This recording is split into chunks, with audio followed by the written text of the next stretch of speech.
Hi there, folks. My name is Novoing24, and welcome to another angry, grumpy episode of your favorite simulation podcast, or perhaps maybe your least favorite, I'm not sure, of the three grumpy simmers. And of course, I am here as your host, Novoing24, and I am joined once again by my fellow brothers in grumpiness. I am joined by the Don of the Helicopter Mafia, Sergio from helisimmer.com. Always the same, hey guys.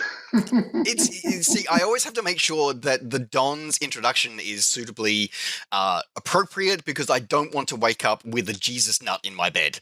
And as well as joining in, rounding out our grumpy trio, we are of course joined by a Tomcat expert, aviator, and the primary campaigner behind the effort to make sure there is a Tomcat in every sim, Drew Belgiode. Yeah, well, we won't discuss the fact that there's no Tomcat in Airfly as of yet, but you know what? We did that last time. We are not going down that rabbit hole again. No, we're done. We're done with that. Yeah, you can't then blame me. I 100% are blaming you, Sergio, for that one. It was totally you. It was totally you. Anyway, but I will say this though, just as to tie into your intro. I have had a couple of people tell me that we are not nearly grumpy enough. We're always smiling and laughing and happy. So we may want to keep that in mind when we're doing this. But we are smiling and laughing because we are so grumpy. You kids get off my lawn. We have gone past that level. We've gone to a new level of grumpiness that we have gone full circle. Grumpy Nirvana. No, the thing is, I think people miss the point of the show. The point here is that we make you grumpy. From some of the comments in my recent YouTube videos, I absolutely make people grumpy, and I am happy. I am proud to own that one. So yes, there you go. Right. So the grumpiness this week is something that came up looking at a few. I was just randomly going through YouTube, just watching some videos for some background stuff while I was doing some other work. And I heard of something that is most disturbing and got my blood boiling because of the initially perceived irrelevance to us in the simulation community, but it actually has an important relevance to us for the future. Now, what I'm talking about is the veritable shit show that has been UbiSoft and their handling of the closure of the crew.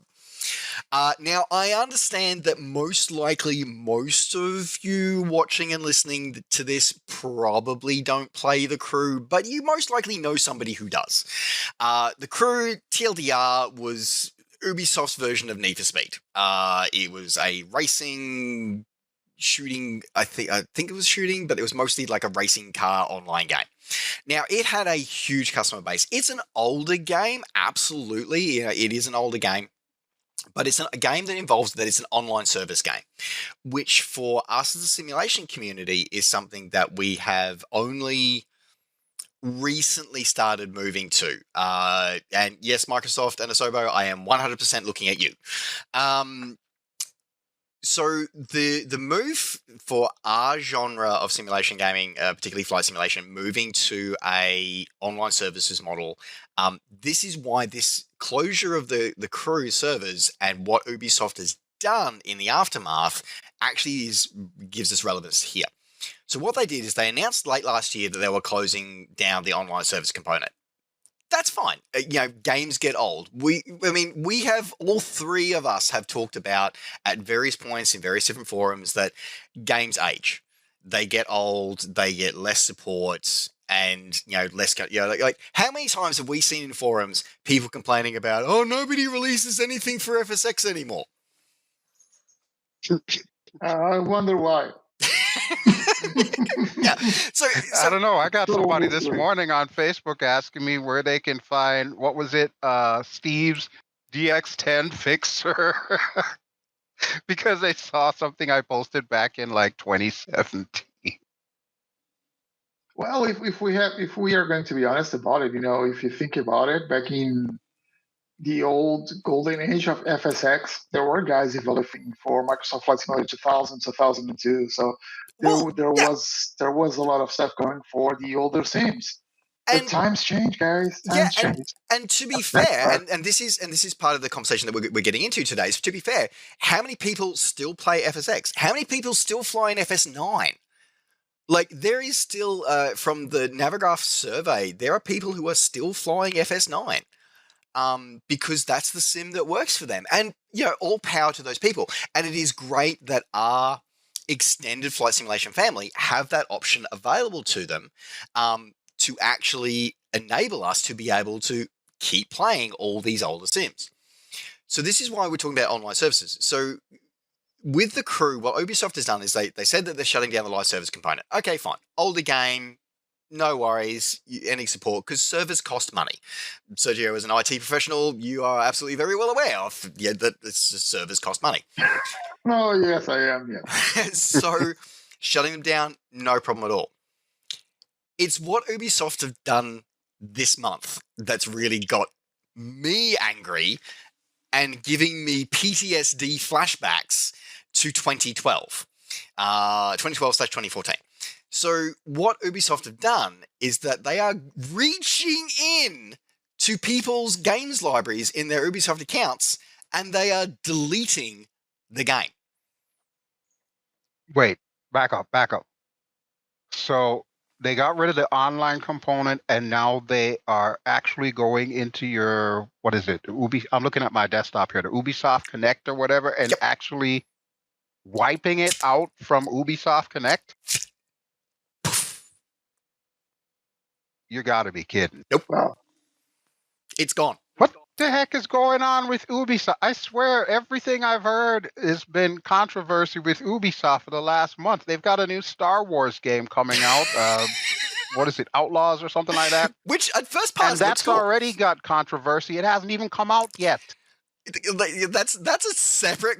That's another great topic that we are totally going to get into, by the way, folks, and for viewers at home. Anyway, but yeah, that's exactly what they're doing. That's exactly what Ubisoft are doing. Ubisoft are reaching in and they are wiping it from your account, and it's gone. So if you bought the crew, if you've played it, and you paid 60, 70, 80, I don't even know how much it was, but I'm going to guess AAA title. I'm going to guess it probably would have been around about $80.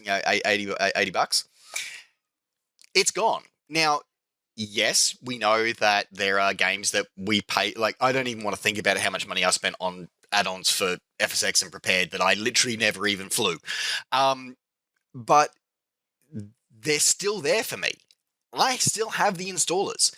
I can still install them. I can still reinstall FSX. I can still reinstall Prepared. And I can install those aircraft, those sceneries, and I can still fly them because they are in a playable state that I can use. What Ubisoft is doing... Standalone playable states. Exactly. Exactly. Okay. That's the difference. Yeah, standalone playable state. But what Ubisoft are doing, is it theft? That's a question. Is it theft? Because yes, is it really theft, or is it more like Indian giving? Because who owns it at the end of the day? Is that what they're trying to flex on here? Well, the CEO has been in the shit lately because of a statement that he made where he said, literally, gamers have to get used to not owning games. Okay. That's a really a gray area. It's always been a gray area, I think, at least for me, because in the end, for most games, for most software, actually, and I'm not defending Ubisoft, and you guys know that I usually play devil's advocate here. Yeah. But the truth is, and you guys know, I know you know this as well. We are granted a license to use the software. We don't actually own that copy of the software. Yeah. But like Drew said, are they flexing on this? Are they flexing on the fact that people don't actually use the software? What does the EULA say?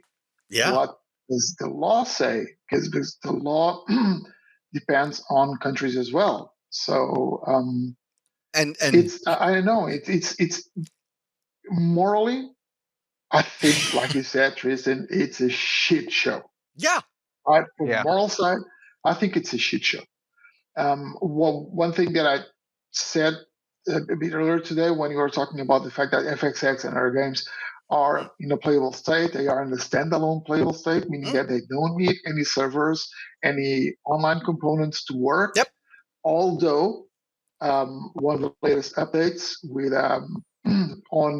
for FSX brought the ability to play online using Steam, for example. But the thing is, these games are playable because they don't depend on an infrastructure. Yep. The crew was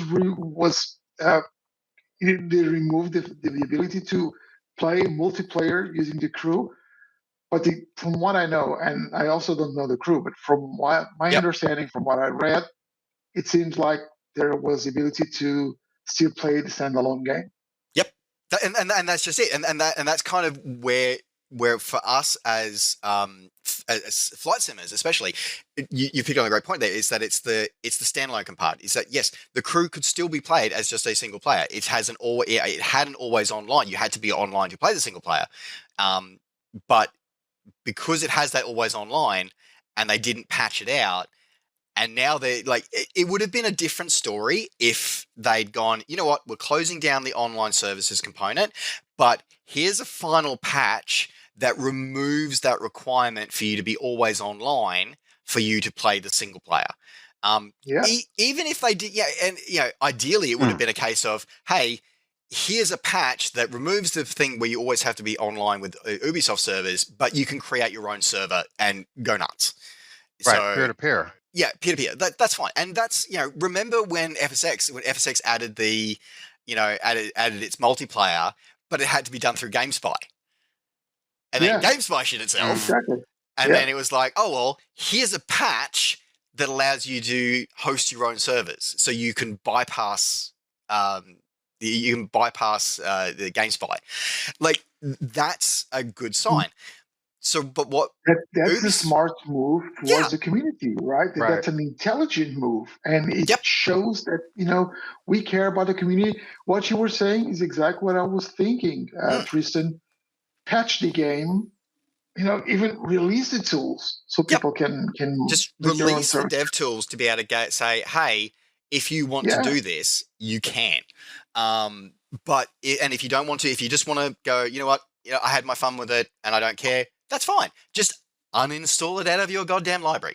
Like, data lake storage, cloud data storage doesn't cost a lot. Like, particularly if it's cold storage, which a game like this would probably be moved to, yeah, sure. You might have, initially after closure, you'll have a spike of people for nostalgia reasons wanting to download it. But after about probably a year, it's going to be, one user a month is probably going to download it.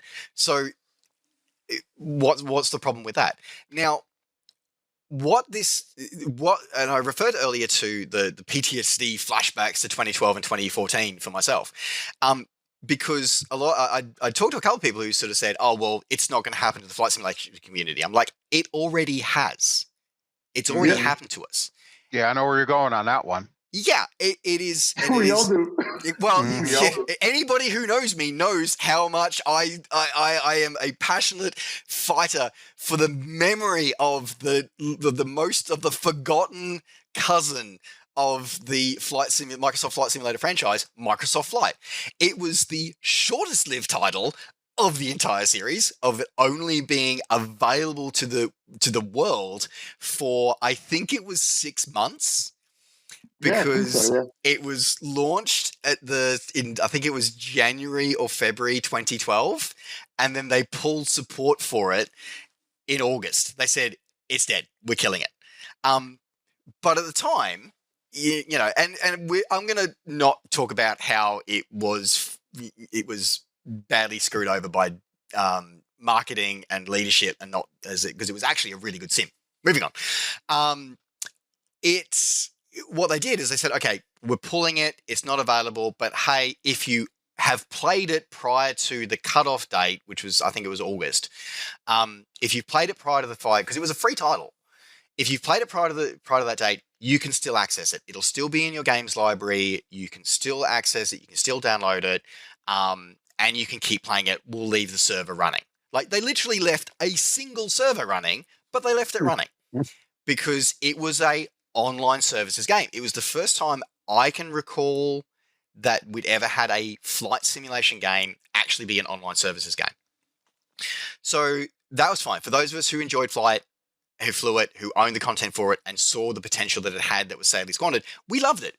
I was in part of a community, MSFlights.net. We had regular group flights well into 2014 or 2015, whenever they said they sent a final notice out saying, hey, it's been however many years since we killed the game.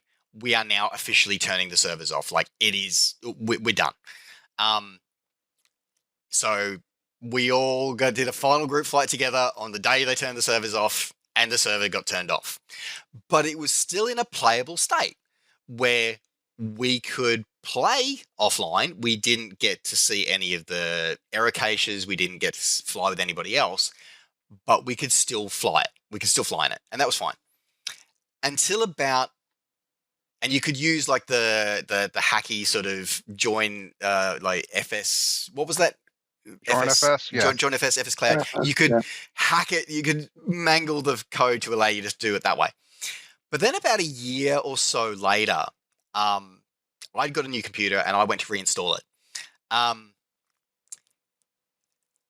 I downloaded the content. I fired it up. But I couldn't fly. Because what they hadn't told us was that, yes, they left it in a playable state. Yes, they left it so you could play it offline. But on install, it needed a handshake with an activation server to confirm all your content. Which no longer existed. Right. Literally, the server doesn't exist anymore, the activation. And it was funny because I phoned Microsoft support. So for anybody out there who's, especially if you're not IT, and anybody who's in IT will know exactly the experience that I'm about to describe of calling Microsoft IT support, like a Microsoft tech support. Sergio, how would you describe it? I have some choice words that probably would get us banned from YouTube. How can one start to describe it? Anachronic is a word. So a very mild one. Yeah. So anyway, so I literally phoned Microsoft support and went, hey, here's my product key. I'm in Games for Windows Live. It's installed, but I can't activate it. Can you do the activation for me? And they're like, okay, yeah, no worries. What's your product? What's the key? You know, they authenticated me correctly and all the rest of it. And they went, oh, this product doesn't exist for Microsoft Flight Simulator X. I'm like, it's not for Microsoft Flight Simulator X. It's for Microsoft Flight. And they've gone, but that's not Microsoft Flight Simulator. Literally, they went, you mean Flight Simulator X? No, Microsoft Flight. It is existed. A different yeah, like literally, Microsoft erased it from their own tech support. Like literally, they just completely erased it. It completely ceased to exist. So I bet one day Will Smith went into tech support with this small pen in his hand, and we're like, flash, and there you go. Yep. Flight never existed. Totally what happened. Nope. Totally what happened. But yeah, so that's the thing, is that this has already happened to the flight simulation community. Now, admittedly, Flight, because of the controversy that surrounded its creation, its launch, and everything that followed afterwards, it didn't have as big a player base, and it probably doesn't, and it definitely hasn't survived in the memory of many simmers. So they probably aren't really aware of the fact that this has already happened to us. It is literally no longer in my Games for Windows Live store. So if I go into my Microsoft Xbox Games, it's called now, I can see the achievements for it, but I can't access the product page. I can't download the content. at all. Hmm. Now, Are you sure this is not a result of the Mandela effect? Like, did it ever exist at all, Tristan? Are It's you the okay? Berenstain Bears, man. It's the Berenstain Bears. Are you okay, Tristan? am Microsoft Flight Crew. Have you ever heard of I don't Microsoft Flight? know. I have no idea. That's horrific because I feel betrayed in this one. Anyway, so but this is the thing. It's happened to us already. Like, it has already happened to this community. What's to say it's not going to happen again? Now, at the moment, and correct me if I'm wrong here. Actually, no, it already has the potential to happen because I was about to say Microsoft Flight Simulator is the only one currently that has live service component, but it's not. No, it's not. DCS. Explain also have it, and it has. Yeah, I was gonna say. Because and Explain has authentication servers. Right. So as long as yes, DCS and X-Plane can run offline, but it still has to have that handshake authentication. Like so Mr. Boomflower here was very upset at me because I uninstalled DCS last week. Yeah, you better play that table flip GIF because I'm still flipping that table, man. I needed the hard drive space. But literally, there are 3 products on there I can't fly because it won't authenticate my validated purchase that I have a receipt for. I literally can't fly the. I think, mind you, I think they're part of the FC3 pack. I think they were. It's the F15, the SU33, and something else. Can't remember what. Probably either the A10A or what the hell else came with it? The SU25A. So I'm like, or the Fulcrum. Admittedly, I didn't fly it a lot. The airplane that I flew the most in DCS is the L39 because it's the only one I can remember how to start. It's a cool bird, though. But people sleep on the L39. Yeah, but like literally, like there are 3 things that I've paid for that I can't use, even though I have a receipt. And then, as you said, Sergio, X-Plane has got the online activation server. Microsoft Flight Simulator is the only one that has the full sort of live service umbrella. Which, of course, leads to the question of what happens after the release of 2024. When are they going to turn it off? Yada, yada, yada. But this is why what happened to the crew, what Ubisoft has done to the crew is of interest to us as a simulation community. We have to know about this. We have to help the rest of the gaming community do something about it. So what can we do about it?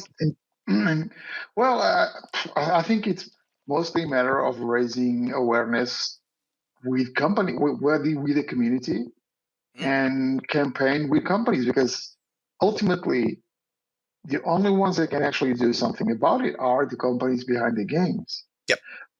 What you said about Microsoft Flight Simulator has been a concern from day one, from every single Facebook group or other community platform that I'm part of. Everyone asked the same, and some of the guys actually mentioned flight, which is what happens once.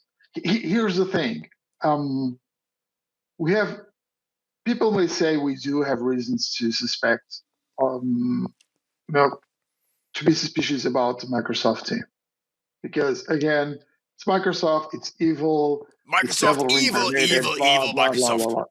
Let's We all remember FSX, basically, is what it boils down to. Well, yeah. But here's the thing, the team that's behind Microsoft Flight Simulator, Jorg and Sebastian and everyone else, I do believe that they have good intentions. And they want to honor this commitment with the community and get the sim to work for years to come, et cetera, et cetera. But the thing is, and we all know, it's not just up to them. But the team behind Flight was the same. They had the best of intentions. They worked hard for it, but they were screwed over by execs that were driven by the bottom line. Teams. Yeah. Yep. I remember the Aces team. The team, like literally, because of the perceived failure of Microsoft Flight and its piss poor handling, they canned Microsoft Flight Simulator 11.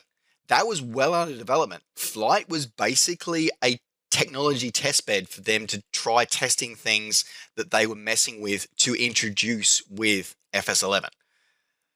Yeah. So it's up to the companies, and very usual, very normally, it's up to the teams to do something about it. Yep. But the community needs to start pressing companies to have plans for discontinued software. Yep. Because they can and they will hide behind legal teams, and they will tell us, okay, you have paid €60 or $60 or $120 or whatever for a license to use the software, which is not perpetual, right? And we have the right to terminate the service whenever we want to terminate the service. Folks, by the way, make sure if just for shits and giggles at some point, read one of the EULAs that everybody just ticks and agrees to. Actually read them. They are fascinating. They are absolutely fascinating to actually read. Especially the termination clauses. The termination clauses? Of it. Yeah. Fun part, you can terminate it too. Like, it's not just them having to terminate. There are clauses in there where you can actually get back at them. They're very difficult to find, but they're there. But Sergio, you make a really good point. And harking back to what you said before, it's about us talking to companies. It's about us. And it's about, and quite frankly, I think it is part of this is Ubisoft making a bit of a flex on that EULA, on them basically saying, there's nothing that can prevent us. And the sad reality is that right now there's not. But that's where there is a potential faint glimmer of hope. So there has been some action taken by the crew. Well, actually, not even the crew community. Like, I'm not even sure if this guy actually plays the crew. There's a campaign started by Ross Scott, who's a game developer himself. We basically heard of this and went, this is not okay. The games industry, the gaming community as a whole, deserve better. So they've launched a campaign, a global campaign called Stop Killing Games. Their website is stopkillinggames.com. The link will be in the description down below. Now, the idea of this is incredibly ambitious because they've basically, Ross has actually realized that fundamentally, to Sergio's point earlier, this is a legal gray area. Nobody's ever tested this before. Nobody's ever really tested the whole, hey, big scary software company has just taken my stuff away, or they've discontinued a service. I can't really do anything about it because I agreed to the EULA of it. But what makes this different this time is where Ubisoft is headquartered. Ubisoft is headquartered in France. And France and Australia, funny story, France and Australia have two of the most stringent consumer protection laws in the world. Random side fact, did you know for everybody who's ever refunded a game on Steam, you have to thank Australia for that? Random fact. I'm getting a little squirrel moment here, so Joe, you can blame me for going off topic this time. So somebody said, "Hey, this game I bought off Steam isn't doing what it says on the tin. I want a refund." Steam said, "No." So this guy went to the Australian Consumer and Competition Commission, which is the protection body in Australia, and basically said, "Hey, this product doesn't do what it says on the tin. Therefore, I want a refund." They said no. And the ACCC basically went, "Oh no, you're giving him a refund." And there was a huge legal battle, which Valve lost. Wow. That's a David and Goliath story right there. Yeah. And literally Valve just basically went, because initially the ruling was you have to implement a returns policy, a refund and returns policy for Australia was the ruling. And Valve just went, you know what? We're just going to make it global and be done with it. Yeah, because they were going to have problems in other regions as well. For example, Europe, the EU is very strict. It's not just France. France does have a lot of strict rules, but a lot of them are actually EU rules. We have very tough, very heavy, very strict consumer protection laws. I was saying this is this is about another game, but it's still relevant to flight simulation because we're talking about software and software licensing. We're talking about the other day. I was seeing some discussion regarding Star Citizen and the pledge store, which the company says that you're not buying a product, you're making a pledge. Yeah, but the thing is, when I make a pledge, I pay VAT, so I'm buying a product or a service, right? It is considered a product or a service under the European Union law. So it's not just it's not a pledge, a very No, that becomes a service as soon as VAT slapped on it. That's a service. Exactly. So they can't discard it because you are buying a product or a service, right? And so they did. If someone in Europe knew what was going on with in Australia, with the Australian guy, yeah, I'm sure Valve would have yet another battle in Europe. Yeah. So basically, folks. So this is why, with especially Australia and France, because it's the company's headquartered in France, which means that they can't hide behind we're American, so we do things the American way, which most companies do. The fact is, because they're headquartered in France, your EU and French and EU law applies. So Ross at StopKillingGames.com has started a campaign in multiple countries around the world, specifically for owners of the crew, but anybody who owns or has been affected by this in any way. They've got a list of, and they've done all the research for us as a community. We as a community just need to click links and fill in forms to basically say, yes, especially if you own the crew or if you have a family member or a friend or a Discord colleague or a random extended, person that you haven't talked to for 5 years. If you know they played the crew, get in touch with them and campaign this. Speak to your local member of parliament. So far, I reached out to Ross and I got an update from him a couple of days ago about where everything is at. And basically, they are on track to have this, because his ideal is that he just wants it clear, going back to Sergio, what you were saying, he just wants it clearly laid out in law what the consequence is when a company basically says, we're done with this software. Because at the moment, a lot of his reactions when he first made inquiries to the German and the French Parliament and the UK Parliament and the Australian Parliament was basically like, we don't know. There is no law that, yes, because basically the license says this, but we don't really know if that applies because nobody's ever tried to challenge it. So this is the chance for the wider gaming community to actually challenge it and at least get a straight answer. So we know, do we own the game that we bought? And do we have a right to be able to install it and play it whenever we so desire? Or is it going to be like what the CEO of UbiSoft has said, that we don't actually own anything and we need to get used to that? That's a horrific thought for me, but at the end of the day, Ross just wants a clear guidance of saying, which is it? Like, what is it? Or is it a combination of the two? But folks, that's the kind of thing that would have a lot of flight sim developers paying attention. I'm sure, Microsoft being in the US, I'm sure they'll just do whatever the heck they want. But I'm thinking more along the lines of like Eagle Dynamics. Aren't they based in Switzerland, if I recall correctly? Yeah. And now, does Switzerland still fall under the EU, or are they like a separate? No. Swiss are independent. They're a tax haven. Okay. I should have remembered. Let me just add something to the information that you were giving, Drew. Microsoft is an American company. But it's headquartered in Ireland. When I purchase things to Microsoft, I am purchasing to an Irish Microsoft, not the US Microsoft. Yep. Seriously? Yep. Because Ireland's a tax haven. Yeah, exactly. And also, and the thing is that same with Google. Whenever loopholes within loopholes. Yep, loopholes within loopholes. we've proven. Who pays me? I'm sorry, Tristan. Who pays me? Just this is just fun fact, but who pays me the millions I receive for the ads on my website?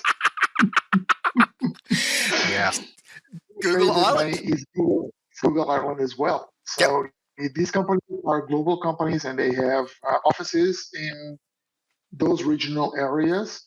So even if the company, if the main headquarters is in the US, I am still dealing with a company that is inside the European Union. I deal with Google Singapore. That's where my billions of dollars from ad revenue get transferred to me from. He can afford all the Jesus nuts. He's bringing them all to Vegas. so folks, this is why it's, and the fact is that the European, especially because it's in Europe, the EU has already proven that they're willing to take on the big guns. They took on Apple and won. They took on Apple over the proprietary charger, and they took on Apple over the forced obsolescence of your iPhone, because how they would push out software updates that crippled the battery life of your older iPhone. When they got caught red-handed with that, the EU went, you ain't doing that to our citizens' phones. And they got fined.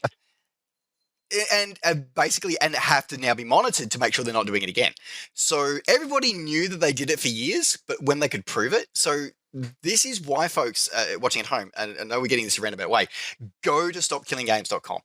Check out the action that you can take. From what Ross has said to me, the best avenue so far is France.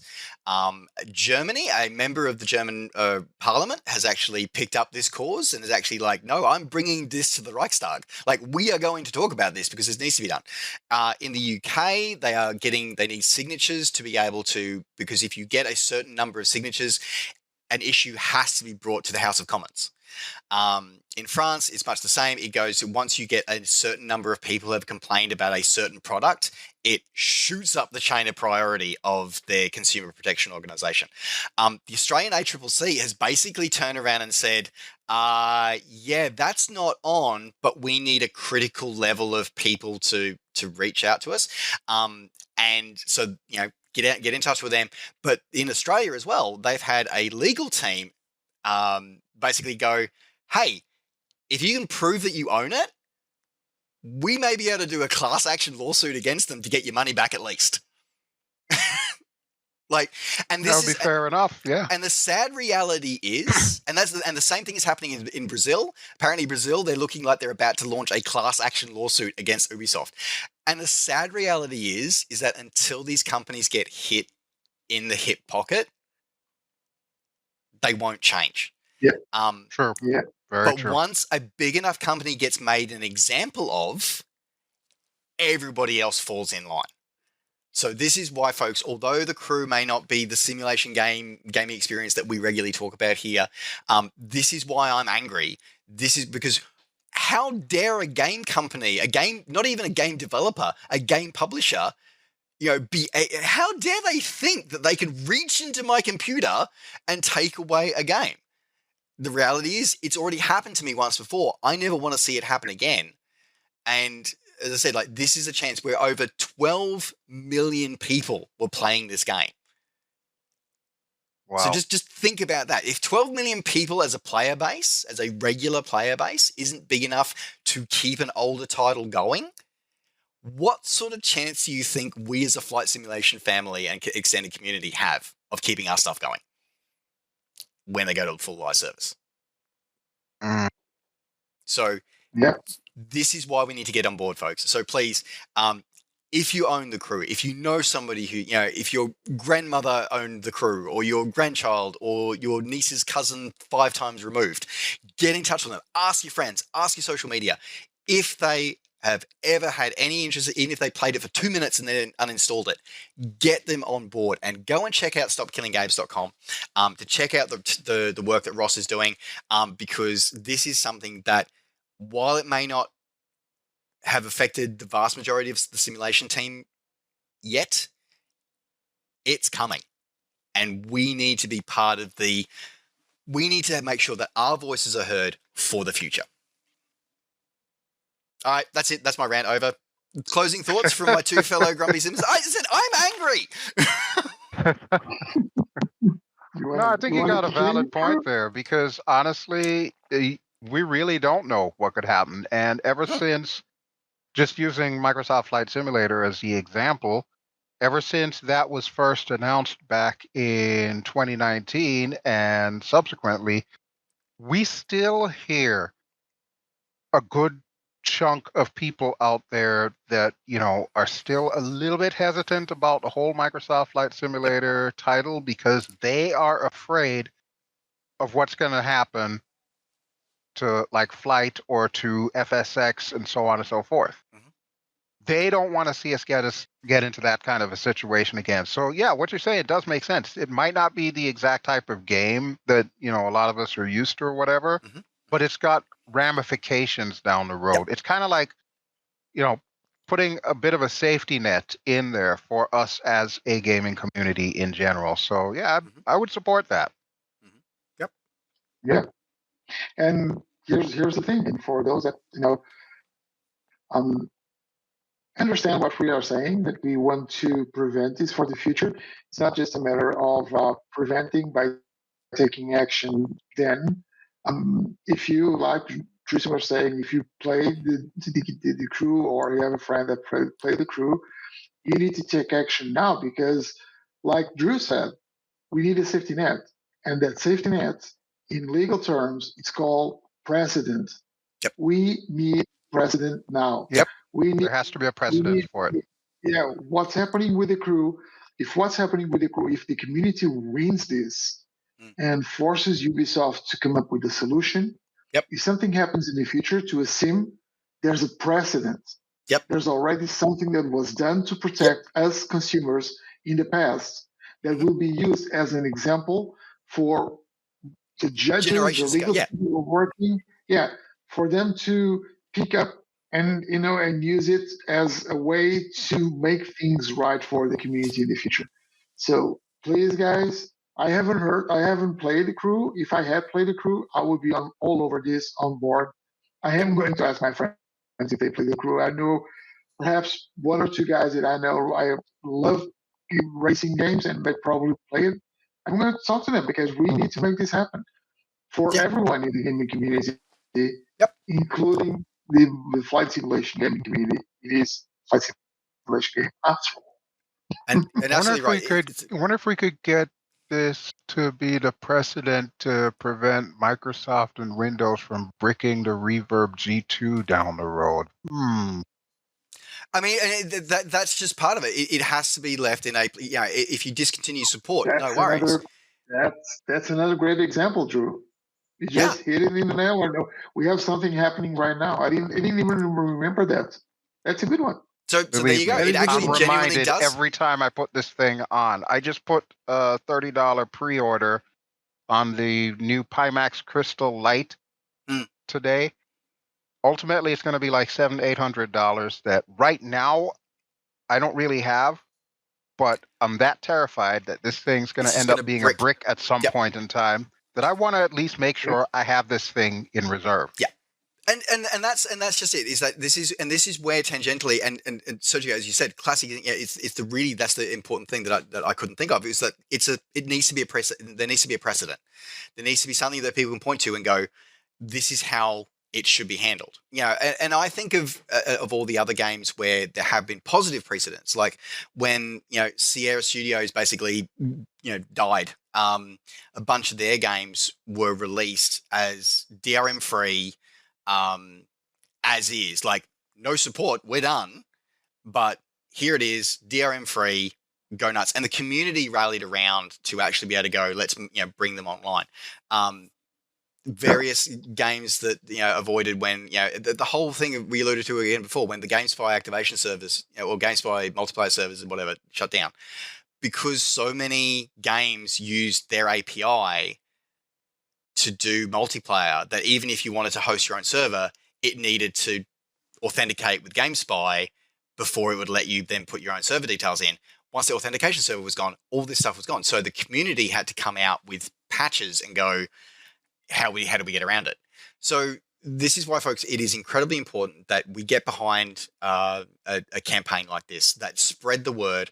I've spread it to a lot of my friends and fellow content creators who didn't know about this program, who play games, who played The Crew and didn't know about this campaign and thought they were powerless because they logged in one day and went, like, I don't think they even had it installed, but they're like, I seem to have one less game in my UbiSoft library now. I wonder what happened. And went, oh my God, my game is gone. Like, it's as you said before, Sergio, at the start of this video, like, is it morally wrong? Yes. Is it legally wrong? That's what we need to find out.